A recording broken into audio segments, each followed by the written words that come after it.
Yes, Gen Z Talent Reality Series Zoomers stars na sina Criza Taa at Harvey Bautista. Susunod na nga ba sa yapak ng Katniel, Jadine o Liz Ken ang kanilang tambalan? Alamin po natin yan. Roll VTR.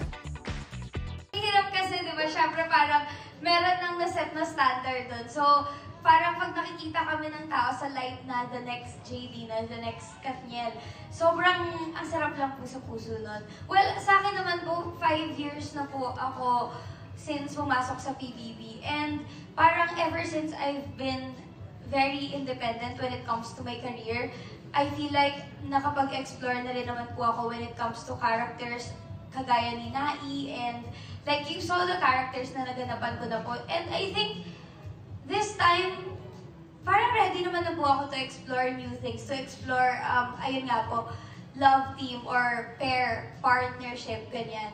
And I don't mind doing it with Harvey kasi super galing ni Harvey and very gentleman. Meron kayong chemistry dalawa. Thank you po. How about Harvey?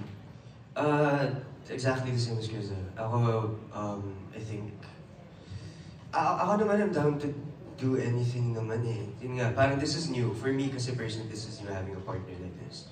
Na, yun nga, after sa Zoomers, we still have deadline to do.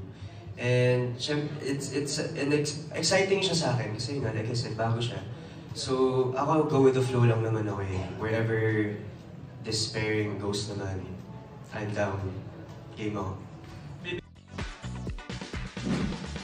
Ayan, si Criza ay best friend din ni Andrea Brillantes. Silang sa tatlo, PBB. si Bea Bores, Andrea, tsaka yan. Ayun pala. Tsaka si Criza is produkto din ng PBB. Ayan. Yun. So, at least may collab team na at malaking tulong pag kami collab team sa mga baguhan, mas mapapasin, kilig-kiligan, di ba? Parang sila ang inaano na dalawa ngayon. Ay, di may ba? potential. Ibig Magaling mo, umarte yung Criza na din.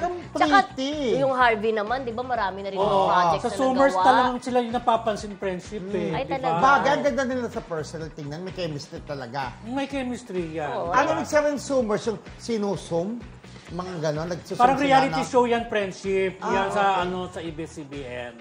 Okay. So, abangan niyo po. Kailan start yung friend? Zoomers. Ay, ano natin ha. Yan. Tinatanong mo naman ko yung spot mo ako bigla friendship ha. Kaya Yan, abangan niyo mamaya, po ang i-research natin, Zoomers, ha. di ba? Yan. Kasama po dyan si Hindi pinapalabas sa friendship Ay, eh. ongoing na. Ongoing na kasi nababasa ko sa Twitter yung mga reaction eh. Yes, oo. Ano talagang, Ongoing. kahit sa TikTok, yung mga Zoomers, marami na silang mga fans, ha? Oo. At Ay, hindi, mga kabataan ng bida, no? yes. Reality Yes. show yan, parang contest sa friends. So, Tas magtatanggalan. hindi ko sure kasi Parang gano'n. Love team, love team. Yan ang Pero dyan naman nakukuha talaga yung mga love team sa mga reality, di ba? Pero ang ganda ng chemistry niyan, in fairness silang Oo, dalawa. isang parang Koreano, di ba? Tapos isang mistisa. Actually, tingin ko nga kay Harvey Gay, parang naging Ayan. Koreano.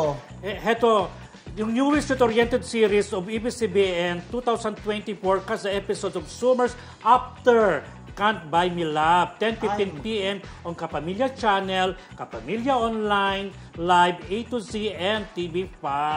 So, after Can't Buy Me Love po, mapapanood ng Zoomers, di ba? Yan, oo. Yan.